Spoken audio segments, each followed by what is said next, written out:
구체화되어 있는 것들은 너무 많은 것 같긴 하거든요. 그러니까 예전에 우리가 그냥 수학을 문제를 풀어가면서 그 공식을 익혀가면서 하는 그런 것에서 벗어나서 이제는 뭐 스토리텔링도 들어오면서 여러 가지 예화를 통해서 그것들을 익히게 하는 그런 노력들이 사실 교과나 뭐 결론은 우리가 이제 수능으로 가야 되는데 그런 수능 부분에서도 그런 부분은 많이 다루고 있는 것 같기는 해요.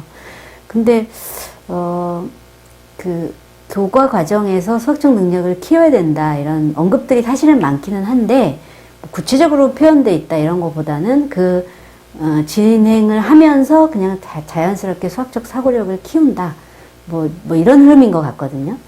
그런데 그 수학적 사고력이라는 게 어쨌거나 수학을 배워야 되는 이유하고도 일맥상통하는 이야기라서 그 수학을 사실 뭐 사고력 최고의 사고력, 고차원적 사고력을 이제 만들어가기 위해서 우리가 수학을 배워야 되고 그것에 이제 가장 활용되는 것이 이제 판단력이거든요. 정확한 판단력. 그러니까 그 수학을 문제를 풀어가다 보면 매 순간순간마다 되게 빠른 것도 중요한데요. 결론적으로는 상당히 그러니까 정확한 게 중요하거든요. 그러니까 정확하게 풀어내는 그런 그 연습들을 통해서 사실은 뭔가가 하나하나 갖춰지는데, 뭐, 수학을 풀다 보면은 왜 풀어야 되지?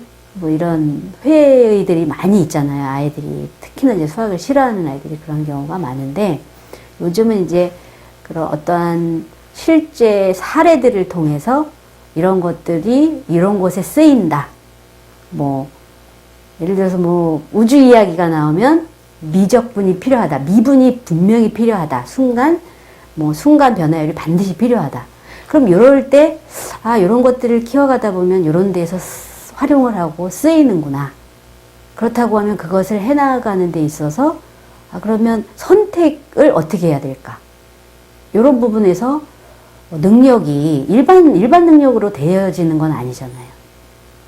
그런 것들이 일반적인 뭐 두뇌 능력으로 되는 게 아니기 때문에 그게 이제 꼭 필요한 것이 그때 당시에 이제 수학적 사고 능력이 필요한 건데 그냥 모든 면에서 그냥 다 쓰이지만 특히나 뭐 이제 기초과학, 과학 부분에 이런 부분에도 통계학 부분에도 그냥 굉장히 많이 활용되는 것들이고 지금 우리가 모든 쓰는 것들에 관해서 그 능력이 필요하다 보니까 그냥 수학을 끝까지 하는 아이들이 많아짐으로 해서 그 능력이 뭐 생기면서 이제 커지게 되는 것이겠죠. 그래서 수학적 사고력, 굉장히 좀 막연하고 어려운 이야기예요. 그런데 그 이제 수학을 해나가다 보면, 당연히 그냥 익혀져야 되는 거고, 체득돼야 되는 거고, 그 학습을 할 때,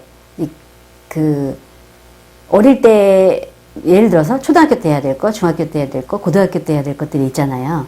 그런데 그게 그 학년이나 학년별로 보면, 그거 과정으로 보면 그런데, 어떤 문제는 초등학교 아이들한테도 고등 문제를 이해할 수 있게끔 하는 그런 문제들이 있잖아요. 중등 문제를 이해할 수 있고 그런 문제들이 사실은 있거든요. 그럴 때 이제 깊이 있게 학습시키는 것이 수학적 사고력을 더 확장시키는 데 도움이 많이 되는 것 같더라고요. 제가 많이 쓰는 것 중에 하나인데, 이제, 그 가축 중에 이제 뭐 이렇게 닭하고 개하고 있을 수 있잖아요. 마당에. 그런 문제.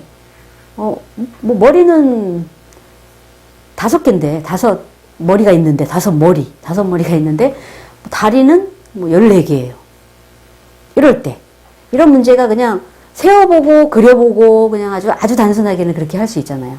근데 그것을 수학적으로 봤을 때는 연계를 시키는 거죠. 초등 고학년은 어떻게 하고, 중등 고학년은 어떻게 하고. 되게 이제, 이게 말로 풀려고 하니까 되게 어렵긴 한데, 단계를 처음에 그냥 실제 나와 있는 현상들로 해서 문제를 풀어보게 하고, 그것을 조금 더 추상화되고 단순한 단계로 한번 풀어보고, 그게 이제 수가 되겠죠. 식이 되겠고, 그 다음에, 이거를 조금 더 진화된 방향으로, 그러면 문자를 또 대입해가지고 하는 방법을 한번 취해볼까? 뭐 이렇게 단계를 계속 그 단계를 높여가면서 추상화하면서 이런 훈련들을 많은 문제에서 지속적으로 하다 보면 수학적 사고력이 좀 신장되지 않을까 이런 생각을 가지고 있습니다.